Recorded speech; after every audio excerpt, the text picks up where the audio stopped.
Gloria dla Jezuska. I tu idzie tak. Czy Jezus k nas jak przechłodzi, przenoszy cerzban dla ledzi. Śpiewają w Gduńsku, Wejrowie, Ojcowie, babci, synowie. Gloria dla Jezuska. Gloria dla Marii. Gloria dla Józefa. Gloria dla familii. Wpływażny trele Janiele, a wiatr kłędą wieje z niego i płakci do taktu nocą, by Bóg nie zapłaczkał. Człowiek, co w cyk ze są spieszył, chwilą są błężą naceszył. Tym, co ryt cążkowe grzeszył, flintą przez sprawę łatwiejszy. Temat lekcji Gloria dla Jezuska, moja nowa pastorałka, praca z piosenką, cel nauka, pastoralci, Gloria do Jezuska, ćwiczeni, doskonaleni, sprawność czytanie ze zrozumieniem i śpiewu, poprawę wymowy i intonacji. I trzeci taki cel, przybliżenie sylwetki autora tekstu. Autor jest znany,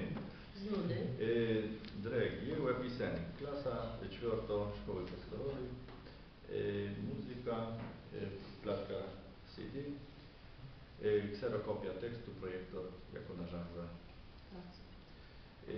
Przebieg lekcyjny. Stan.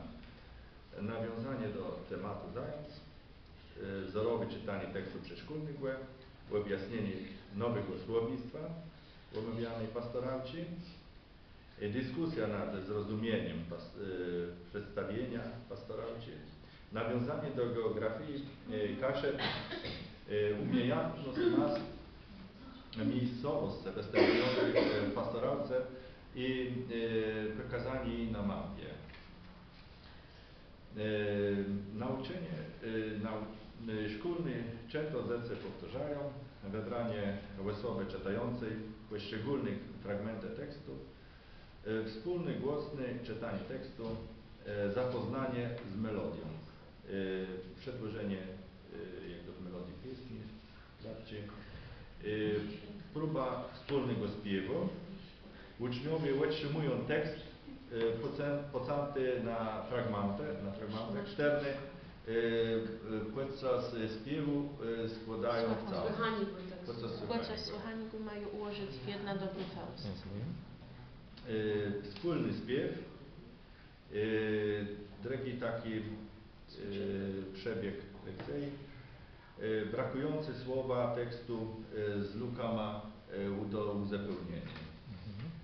Trzeci wspólny śpiew pastoralczy już na końcu, czwarty podsumowanie zajęć. Fajno.